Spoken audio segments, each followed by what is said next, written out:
welcome to Prudent Media. My name is Sachin Chatte and on this program we take a look at the latest releases. Today we will take a look at the new Marathi film directed by Paresh Mokashi. It is called Mukkam Post Bombilwaadi.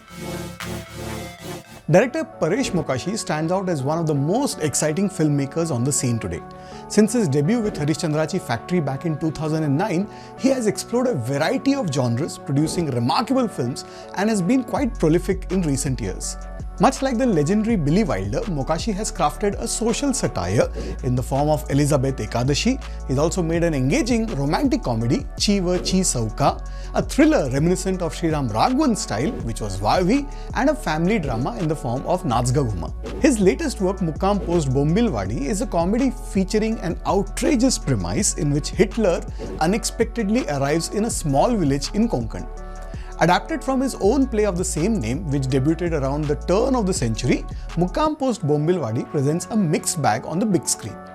While some moments are genuinely humorous, others do not achieve the intended comedic effect.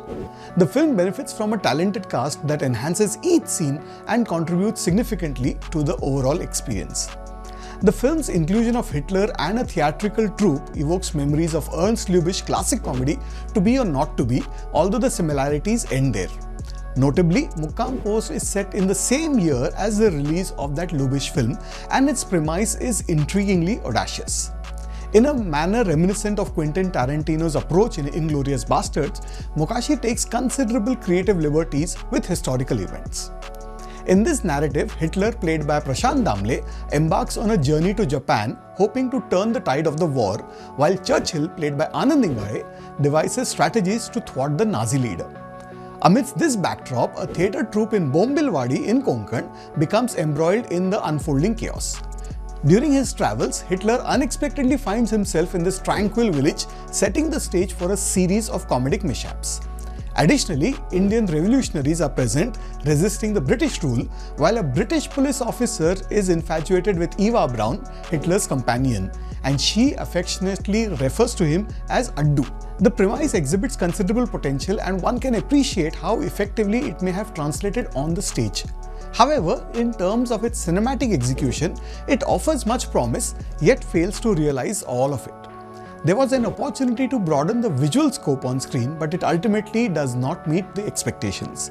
While there are several genuinely humorous moments attributed to the witty dialogue and writing, a lack of consistency is the bane here. The cast performs admirably. As seasoned professionals, they have established their reputations on stage and demonstrate equal brilliance in front of the camera, showcasing exceptional comic timing. Nevertheless, the film does not quite reach the same level of excellence. I'm going to go with 2.5 stars for Paresh Mokashi's Mukkam Post Bombilwaadi. Well, that's what I thought of the Marathi film that was released this week. Do let us know what you think, and I'll be back with you next week with more movie reviews. Till then, it's goodbye from me.